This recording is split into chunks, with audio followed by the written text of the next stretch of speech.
Boa tarde, diário. Na minha família, todo ano fazíamos uma viagem e era comum fazermos paradas na estrada para almoçar em algum restaurante ou simplesmente descansar em áreas apropriadas. Nessas últimas, é comum encontrar pessoas pedindo esmola, carona ou até vendendo produtos. Pois bem, isso aconteceu na viagem de 2 anos atrás indo para o Rio de Janeiro. Estávamos em uma parada de descanso aproveitando a paisagem quando se aproximou um homem vestido de palhaço. Ele nos ofereceu, se não me engano, uns chocolates com recheio de morango. Desde que apareceu, senti uma sensação ruim por tê-lo por perto e, com um gesto cauteloso, indiquei à minha mãe que não confiasse muito nele. No entanto, minha mãe, ignorando o aviso, decidiu comprar o chocolate de procedência duvidosa. A embalagem era de baixa qualidade, além de não apresentar nenhuma marca de fabricação. Enfim, logo seguimos viagem e ninguém quis provar o chocolate por medo do palhaço que havia ficado na área. 2 dias depois, já em nosso destino, decidimos abri-lo juntos com cuidado, até usando luvas descartáveis. Descobrimos que dentro da embalagem havia um chocolate estranho, com partes deterioradas e um cheiro podre. Parecia ter cabelo de animal incrustado. Olhei para minha mãe quase dizendo com o olhar: "Eu te avisei." Dias depois, saíram nas notícias locais que haviam prendido um sujeito vestido de palhaço justamente naquela estrada. O motivo: intoxicação de crianças e idosos. Simplesmente os pais não verificavam os produtos antes de entregá-los aos filhos. Desde então passei a desconfiar muito mais de qualquer coisa de pessoas na rua, e nem se fala daqueles que estão vestidos de palhaço.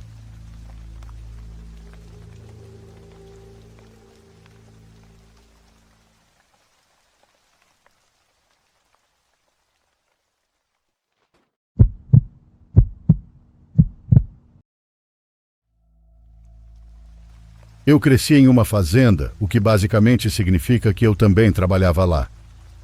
Se você conhece qualquer coisa sobre fazendas familiares, sabe como é. Um pouco de contexto. Por causa de como as fazendas eram organizadas antigamente, isso geralmente significava que ao comprar a terra, vinha casa junto. Minha família usa essas casas para fornecer moradia aos funcionários como um dos benefícios. E como eu estava na casa dos 20 anos e ainda trabalhava lá na época, me mudei para uma das casas mais antigas para ter meu próprio espaço. Quando digo mais antiga, estou falando de uma casa antiga de verdade, daquelas que ninguém consegue dizer quem foi o primeiro a morar lá. Essa casa já estava lá quando minha avó era jovem, na época em que trabalhava para os donos daquele lugar, ordenhando vacas e ajudando na lavoura. Perguntei a ela se alguém já tinha morrido naquela casa, e ela disse que nunca tinha ouvido falar de nada assim. Mas a casa está na nossa família há tempo suficiente para que vários primos, tios e outros parentes tenham morado lá. Mais de um já disse que a casa era assombrada, embora ninguém nunca tivesse me contado isso antes de eu me mudar para lá. Enfim, não sei bem o que pensar sobre a história que estou prestes a contar, mas gostaria de saber o que outras pessoas acham. Quando me mudei, tudo estava indo bem. Eu estava com meu cachorro e curtindo morar sozinho, mas eventualmente numa noite ouvi um barulho forte vindo do porão. Sim, essa casa era uma das poucas que tinha porão naquela fazenda. Quando digo barulho forte, quero dizer algo que parecia mais com o som de uma chama sendo apagada rapidamente, mas mais pesado e alto. Era como se o som tivesse peso, sabe? Parecia que o que quer que tivesse feito aquele barulho era bem pesado. O som foi tão alto que a casa chegou a vibrar um pouco. Meu cachorro acordou e ficou com a cabeça inclinada, tentando entender o que tinha sido aquilo. Eu me levantei do sofá para olhar uma saída de ar que era para o porão não feder. Como o som veio por essa saída, fiquei preocupado, achando ser ratos. Então fui até o porão para verificar, mas não vi nada de errado. Achei que fosse só uma das manias da casa velha. Mas esse som começou a acontecer com frequência, e toda vez que eu ia ver se algo tinha caído, eu nunca encontrava nada errado. Com o tempo comecei a ignorar o barulho e me acostumei com ele. Um amigo meu veio me visitar algumas vezes, e na primeira vez que ouviu o barulho, já de noite, ele deu um pulo na cadeira, derrubou o café e me perguntou o que tinha sido aquilo. Eu só respondi: não sei, começou a acontecer há um tempo e nunca consegui descobrir o que é. Como não tem nada de errado no porão, então só deixo pra lá. Ele fez uma piada dizendo que minha casa era assombrada, e a gente riu disso. O barulho continuou, mas como não estava me afetando diretamente, não dei muita importância. Porém, com o tempo, comecei a ver sombras passando rápido pela entrada da cozinha, no canto da minha visão, enquanto eu assistia TV no sofá à noite. Elas eram rápidas, mas dava para perceber que pareciam estar tentando ficar fora do meu campo de visão direto. Estava sempre ali, na cozinha, no banheiro e na entrada, onde eu deixava todas as luzes apagadas. A única luz da casa era a da TV. Essas sombras sempre pareciam estar baixas, perto do chão. No começo, quando via algum movimento de lado, virava a cabeça de repente achando que podia ser um morcego ou um ratão do mato que tinha entrado na casa. Mas nunca consegui ver claramente, nem encontrei sinais de fezes ou rastros de rato. Eu também não via essas sombras com muita frequência, mas era o suficiente para me acostumar e parar de me assustar ou tentar ver o que era. Achei que talvez minha mente estivesse na lua, já que a casa ficava bem escura. Durante esse período, outras coisas pequenas também começaram a acontecer. Coisas essas que me deixavam com uma sensação estranha por um momento, mas que eu logo esquecia, por estar cansado demais do trabalho. Eram coisas como acordar com a porta do quarto entreaberta, mesmo tendo certeza de que a tinha deixado fechada antes de dormir. Isso aconteceu mais de uma vez. Chegou ao ponto de eu passar a verificar se a porta estava mesmo bem fechada, mas mesmo assim, às vezes acordava e ela estava aberta. Nessas ocasiões, eu lembrava com clareza de tê-la fechado, mas sou homem, e detalhes pequenos às vezes passam despercebidos, especialmente quando estou focado nas tarefas do dia. De qualquer forma, não sei bem como começar a próxima parte do que aconteceu, mas lembro que em certo momento a casa ficou desagradável. Acho que essa é a melhor forma de descrever. O barulho do porão ficou mais alto, e eu comecei a me sentir ansioso andando pela casa no escuro, mesmo não tendo medo do breu. Na verdade, até prefiro ambientes com pouca luz. Mas uma noite fui dormir no meu quarto, onde estava tudo completamente escuro. Tive um pouco de dificuldade para dormir, o que não era novidade, já que sempre tive problemas com sono. Porém, naquela noite experimentei algo que nunca havia vivido antes e nunca mais vivi desde então. A bendita paralisia do sono. Fui acordado por um barulho vindo ao lado da minha cama. Abri os olhos, mas não conseguia me mexer. Estava deitado de costas, com a cabeça levemente virada para a esquerda, então não conseguia ver 2/3 do meu quarto. A porta estava um pouco aberta e um pouco da luz da sala entrava. Por algum motivo, mesmo antes de acordar totalmente, meu coração já estava disparado, batendo tão forte que eu conseguia ouvir e sentir o sangue pulsando na minha cabeça. Entrei em pânico imediatamente, mas não conseguia fazer nada. Senti como se algo terrível estivesse no quarto comigo. Fiquei desesperado tentando mover qualquer parte do corpo. Aos poucos, consegui levantar o antebraço, dobrando o cotovelo. Meu movimento foi extremamente lento, mas era tudo o que eu conseguia fazer. Nem abrir nem fechar a mão era possível. Quando meu braço chegou a um certo ângulo, foi como se eu tivesse atravessado uma parede invisível e recuperei o controle total do corpo. Sentei na cama num pulo, sem ar e olhando ao redor, mas não vi nada. Meu coração começou a desacelerar. Foi como um ataque de pânico que, além de tudo, me tirou o controle do corpo. Me levantei, fui para a sala, Liguei a TV e tentei dormir no sofá naquela noite. Mas não consegui descansar direito e fiquei muito assustado.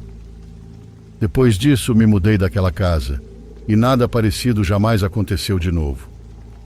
Contei à minha avó sobre o que tinha acontecido e perguntei novamente se alguém já tinha morrido naquela casa.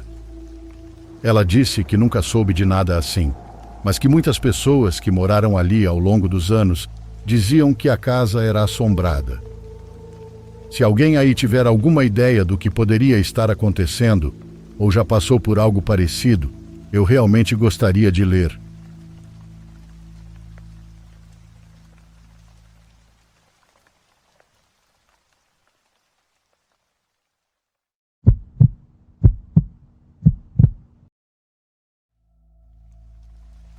Prazer, irmãos do canal, e obrigado pela oportunidade.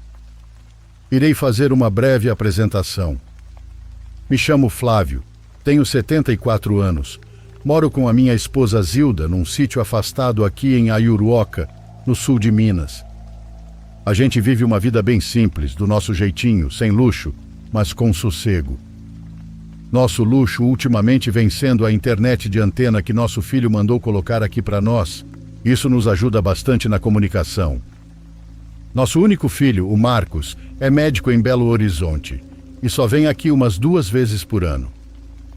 Diz que não pode largar os plantões, mas eu sei que ele tem medo de encarar o tempo e de ver que os pais estão ficando velhos. Nossa casa é antiga, foi do meu avô, e fica na encosta de um morro com vista para o vale e rodeada de mata dos 2 lados.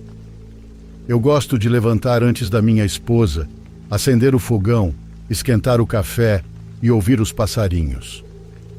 No dia em que isso aconteceu, lembro que o céu estava meio encoberto com umas nuvens baixas escondendo o topo da serra. Mas não estava frio nem ameaçando chuva. Parecia só um dia do avesso. A lenha que eu costumo pegar fica numa claridade a uns 15 minutos de caminhada, numa baixada atrás do córrego. Sempre levo o carrinho de mão e a enxada, porque às vezes tem mandioca por lá. Ali tem muito eucalipto velho que cai sozinho e vai ficando ali, pronto para cortar. Já sei os caminhos de cor, então mesmo com os olhos meio ruins e a audição cansada, dá para ir tranquilo. E foi assim que saí, por volta das 8 da manhã. Zilda ficou lavando roupa no tanque. Desci o caminho de terra, passei pelo portão de arame, atravessei o córrego pela ponte de tora e entrei na mata como faço toda semana. O ar ali é outro. Fui assobiando baixinho uma moda, sentindo aquele silêncio bom que só a mata tem. Nem pássaro cantava muito aquele dia, o que até me pareceu estranho. Cheguei na clareira, deixei o carrinho encostado numa pedra grande e comecei a soltar uns troncos com a enxada. Me abaixei e comecei o trabalho, e foi aí que ouvi. Parecia um assobio, mas não era como o meu. Era mais fino e vinha de dentro do mato, do lado esquerdo. Parei, levantei devagar e fiquei escutando. Primeiro silêncio, aí de novo. O mesmo som. Um assobio comprido, mas com um chiado no final, como se alguém tivesse os pulmões cheios de catarro. "Tem alguém aí?" Gritei, mas ninguém respondeu. Fiquei um tempo parado, tentando achar explicação. Pode ser um pássaro ou algum moleque que entrou pela roça dos fundos. Mas era um lugar muito afastado para isso.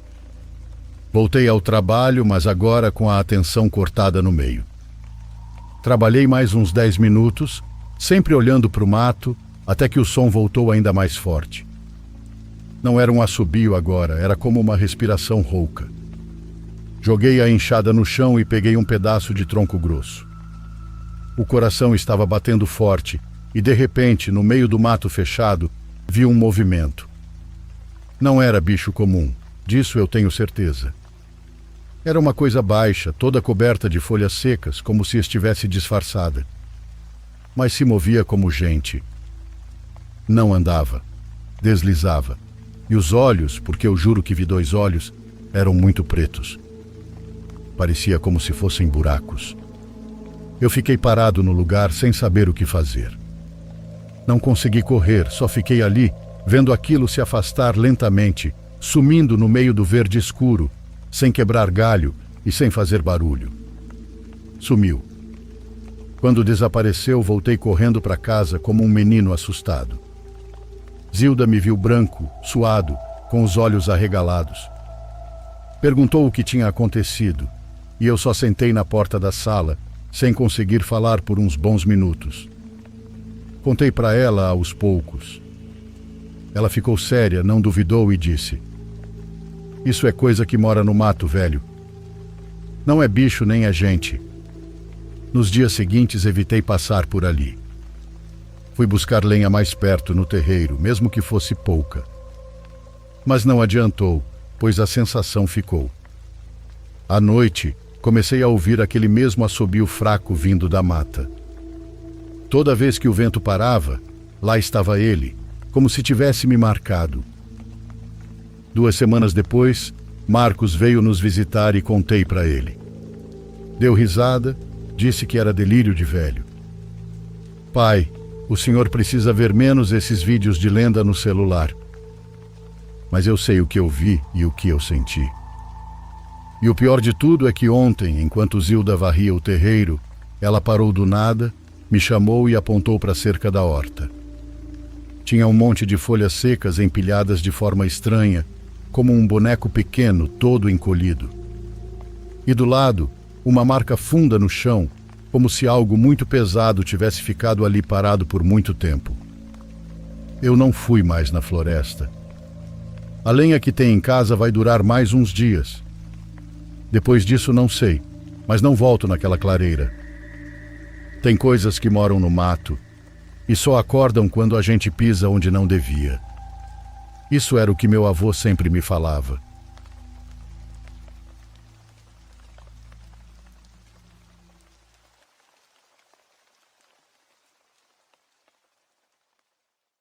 Por favor, curta e se inscreva se você estiver gostando. Agora continuamos.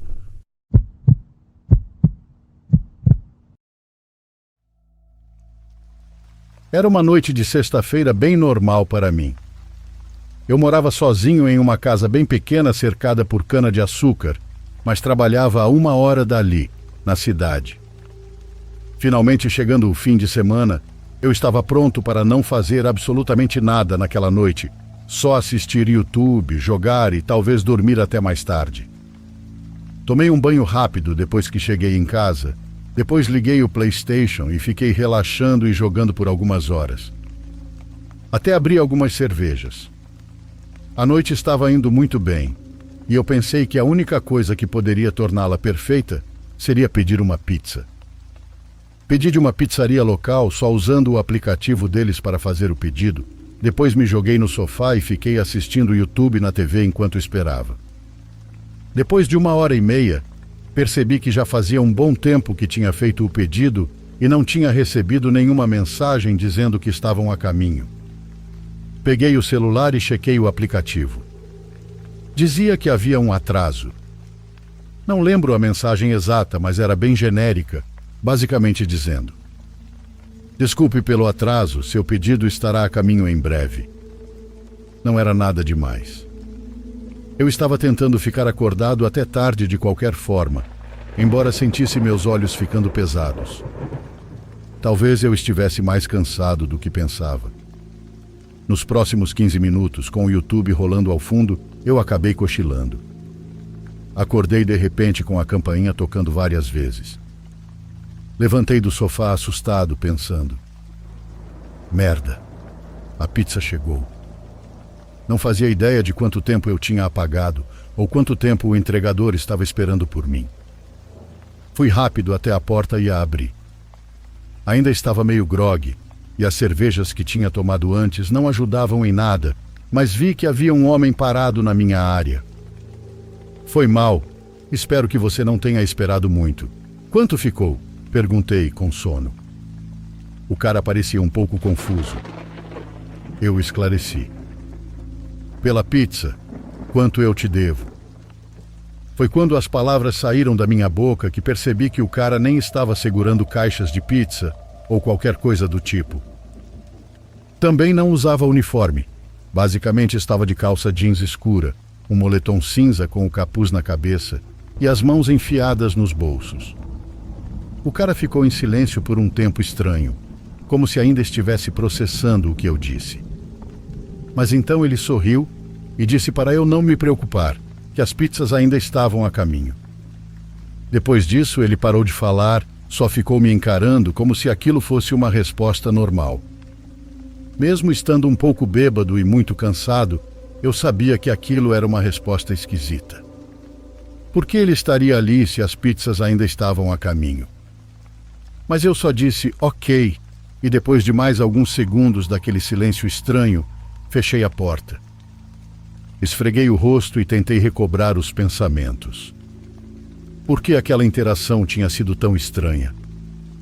Eu estava consciente de que não estava com a cabeça no lugar, mas infelizmente isso me fez pensar que talvez eu estivesse exagerando e não fosse tão estranho assim.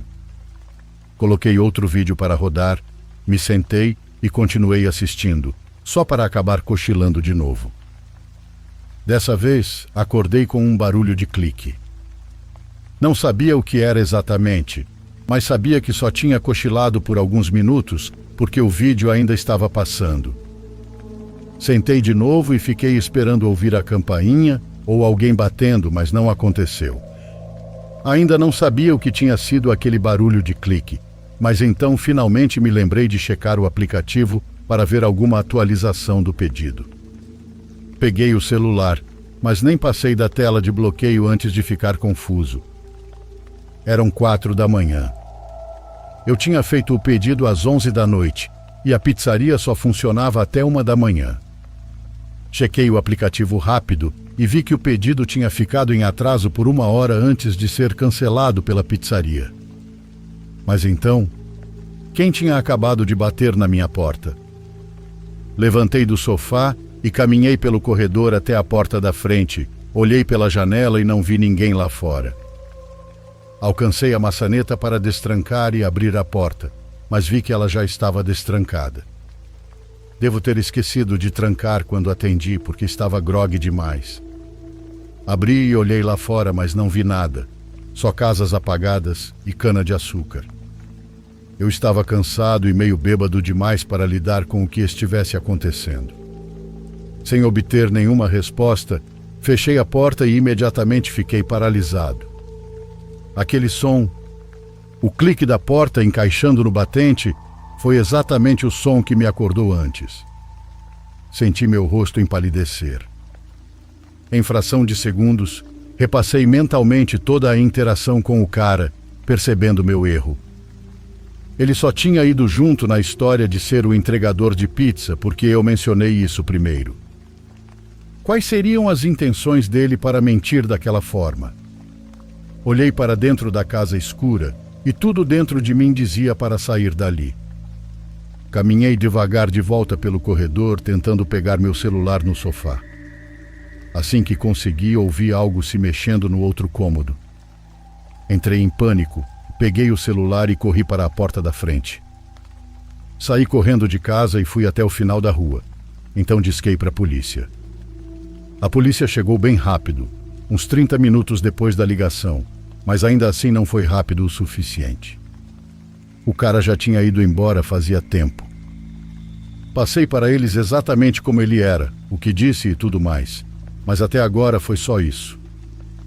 E a menos que algo mais aconteça, provavelmente é assim que vai ficar. Penso naquela noite o tempo todo, tentando entender o que realmente aconteceu, mas não sei. Parece que o pedido cancelado foi apenas uma coincidência muito ruim. A maior dúvida é: por que aquele cara aleatório estava na frente da minha casa tocando a campainha às 4 da manhã? Qual era a real intenção dele?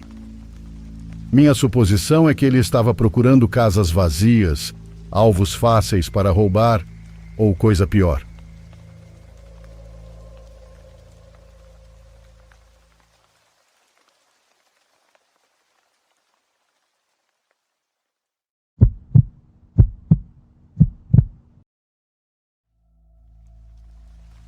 Isso ocorreu em 2014, Quando meu marido e eu estávamos casados havia apenas alguns meses. Gostávamos muito de visitar meus tios, que moravam em São Pedro de Atacama. Eu diria que esse lugar está entre uma vila e uma cidade que já cresceu um pouco. Para chegar lá, precisávamos dirigir por mais ou menos 1h30, sempre por um caminho tranquilo e morto. Esqueça de ver qualquer árvore por ali. Uma das partes que eu mais gostava de ver era quando passávamos pelo parque eólico, onde ficam aqueles aerogeradores enormes, e como sempre íamos de manhã, eles pareciam lindos. E naquela ocasião, quando dirigíamos por volta das 8 da manhã, justamente por estar atenta à paisagem, notei que enquanto passávamos por lá havia um velhinho caminhando à beira da estrada. Eu o vi e perguntei ao meu marido: "Ei, você viu o velhinho? Coitadinho, para onde será que ele vai?" Isso me intrigou porque não havia nenhuma casa por perto, só aquela usina. Porém, ele não parecia ser um funcionário, pois era um homem já de idade e ainda por cima estava andando apoiado em uma bengala, sob o sol, usando um chapéu e com a calça cheia de terra. Eu não queria, mas me senti tentada a pedir para o meu marido parar o carro e perguntar se ele precisava de carona ou algo assim. Meu marido me disse que não viu ninguém e eu comentei para ele olhar pelo retrovisor. Era o único caminhando por ali com roupa escura, então dava para notar facilmente. Mas quando meu marido começou a procurá-lo pelos espelhos, não o viu, e eu também não. Talvez você tenha se confundido, meu bem, porque eu não vi ninguém. Tem certeza de que era uma pessoa? Sim, eu respondi. Mas eu não sei o que aconteceu, pois não havia onde ele se esconder ou sumir de um segundo para o outro. Digo isso porque naquela estrada não tinha absolutamente nada. Então eu disse: "Pode ser, talvez eu tenha me confundido", e pronto. Continuamos dirigindo e quando já tínhamos passado a parte dos aerogeradores, vejo à distância na estrada, mas vindo na direção contrária à nossa, o mesmo velhinho. Ele estava caminhando curvado e parecia que dava passos em câmera lenta. Não podia ser outra pessoa parecida, pois era exatamente igual. Era a mesma roupa coberta de terra do joelho para baixo, o chapéu de palha para o sol e a bengala. Quando eu vi, agarrei o braço do meu marido. Sim, sei que é perigoso fazer isso com quem está dirigindo, mas o susto foi tão grande que nem pensei e falei: "É ele, é o senhor que vimos lá atrás." Meu marido disse que estava vendo sim, mas que eu não me preocupasse, que podia ser alguém muito parecido. Mas não era. Era exatamente o mesmo homem. Mas como isso era possível? Quando nos aproximamos e emparelhamos o carro com ele, eu temia que ele olhasse para a gente e fizesse alguma coisa. Mas não, apenas passamos por ele. Contudo, de um segundo para o outro, mesmo com os vidros fechados, o carro começou a ficar com cheiro de morte. Com um puro cheiro de cemitério. Meu marido me pediu para não dizer nada, para eu tampar o nariz e não pensar mais naquele homem, que em breve aquilo passaria. Continuamos dirigindo pela estrada em silêncio. Eu mesma fiquei sem dizer uma palavra por mais uns 10 minutos, porque estava morrendo de medo. Mesmo depois que o cheiro passou, não olhei para o retrovisor e mantive o olhar firme na estrada. Meu marido comentou algo sobre a gente parar antes de chegar na casa dos meus tios, para não chegar de mãos vazias. Isso me distraiu um pouco, até que paramos numa lojinha de beira de estrada. Antes de voltarmos para o carro, meu marido me disse: "Aquele velhinho que vimos lá atrás, eu acredito que era o mesmo que você viu da primeira vez. Não se assuste, já passou, mas é bem provável que ele tenha entrado no carro. Eu não vi, mas durante aquele momento em que sentimos aquele cheiro, com certeza ele nos acompanhou por um tempo. Mas o bom é que não era algo mau, então não se preocupe." Apesar do medo que tudo aquilo me deixou, meu marido estava certo. Nas vezes em que voltamos a dirigir por aquele trecho, e não foram poucas vezes, nunca mais vimos aquele homem.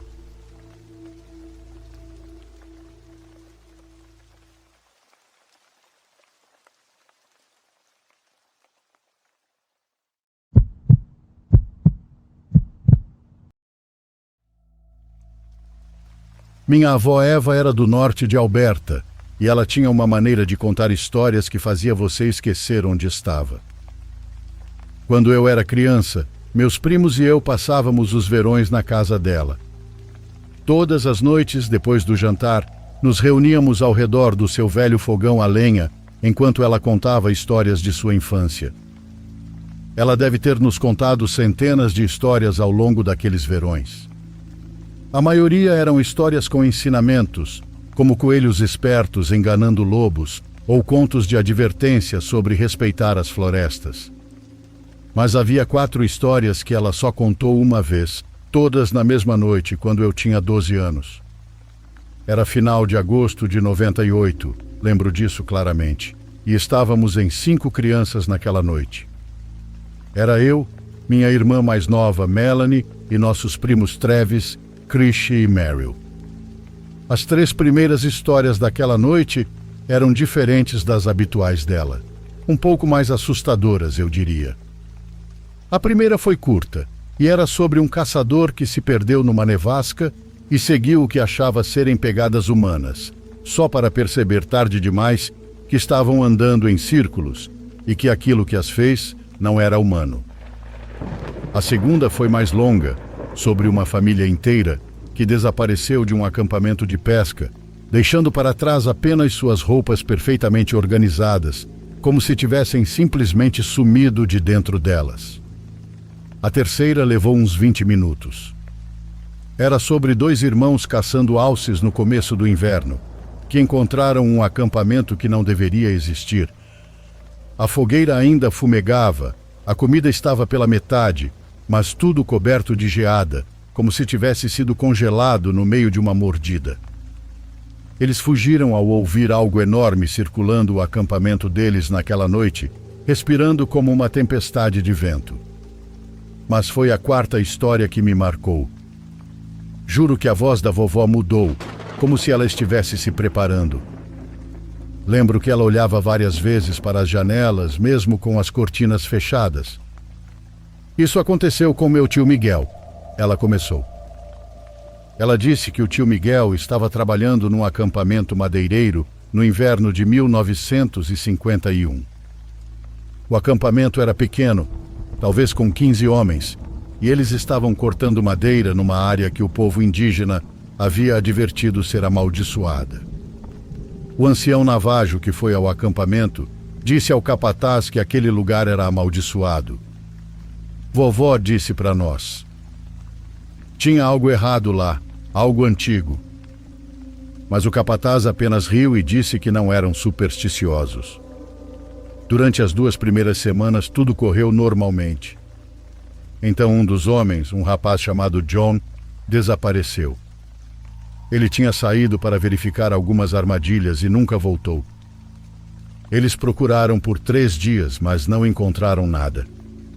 Sem pegadas, sem sangue e nenhum sinal de luta. Ele simplesmente desapareceu. O tio Miguel disse que o mais estranho foi o silêncio depois disso, continuou a vovó. Você sabe como a floresta nunca está totalmente silenciosa. Sempre há o som dos animais, dos insetos, mas depois que o John desapareceu, havia momentos de silêncio absoluto.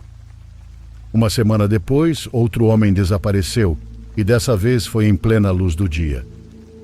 Ele estava trabalhando a uns 50 metros dos outros, e quando chamaram para o almoço, ele não respondeu. Encontraram o machado dele cravado numa árvore, as luvas no chão, mas sem pegadas levando-o embora. Os homens ficaram assustados, então muitos queriam ir embora. Mas o capataz ameaçou não pagá-los se quebrassem o acordo. Então ficaram, mas começaram a trabalhar em grupos, sem deixar ninguém sozinho. O tio Miguel começou a ter sonhos, disse a vovó. Sonhos sobre estar com fome. Tão faminto que doía. Mas não por comida, por outra coisa. 2 dias depois que os sonhos começaram, eles ouviram um som como vento entre as árvores, mas formando palavras em uma língua que nenhum deles conhecia. Aquilo circulava o acampamento, se aproximava, se afastava e se aproximava de novo. Os homens se amontoaram na cabana principal, armados com o que conseguiram encontrar. Mas nada veio até eles. Pela manhã encontraram pegadas grandes e pareciam ter garras. As pegadas serpenteavam pelo acampamento e levavam até cada janela das cabanas. Algo os estava observando. Logo o tio viu aquilo, disse a vovó. Ele acordou sentindo como se algo o chamasse para olhar pela porta, e ele obedeceu. Lá na beirada da luz da lamparina ele viu John. Mas não era mais o John. Vovó continuou. Ele estava nu na neve, com a pele branca acinzentada como gelo. Sua boca... O tio disse que a boca dele estava tão aberta que parecia ter sido rasgada e os dentes pareciam estalactites. E ele parecia com tanta fome. Na manhã seguinte, o capataz finalmente concordou em abandonar o acampamento. Eles arrumaram tudo e foram embora no mesmo dia. Mas enquanto partiam, o tio Miguel olhou para trás e viu 3 figuras na beira da floresta. John, o outro homem desaparecido e outra coisa. Algo magro, alto, e mesmo à distância dava para ver que não era normal. E aquilo os observava partir. A vovó ficou em silêncio por um momento, então finalmente falou. O ancião, quando contaram o que aconteceu, só assentiu com a cabeça e disse que eles tiveram sorte. Ele disse que o Veshug, o espírito canibal, se alimentava ali havia gerações. Disse que ele só podia levar aqueles que quebravam o tabu, aqueles que haviam provado carne humana ou pensado demais nisso quando estavam desesperados. Mas uma vez que ele te pega, você se torna como ele, sempre faminto e sempre caçando. Com o tempo fui esquecendo da história por conta da faculdade, trabalho e do casamento. A vida segue. Mas no início de 2019, me lembrei dela de novo. Porque foi quando esbarrei na série Missing 411 e não consegui evitar pensar em como algumas daquelas histórias pareciam familiares. O jeito como as pessoas pareciam evaporar no ar, as condições climáticas estranhas, roupas encontradas dobradas cuidadosamente. Eu sei que parece loucura, mas me pergunto se talvez o Weshuj tenha algo a ver com isso.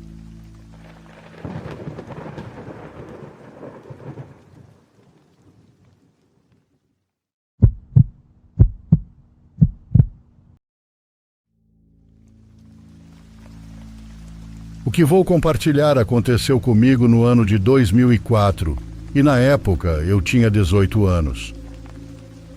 Em um fim de semana, junto com meus amigos e colegas da universidade, decidimos explorar uma floresta no estado do México.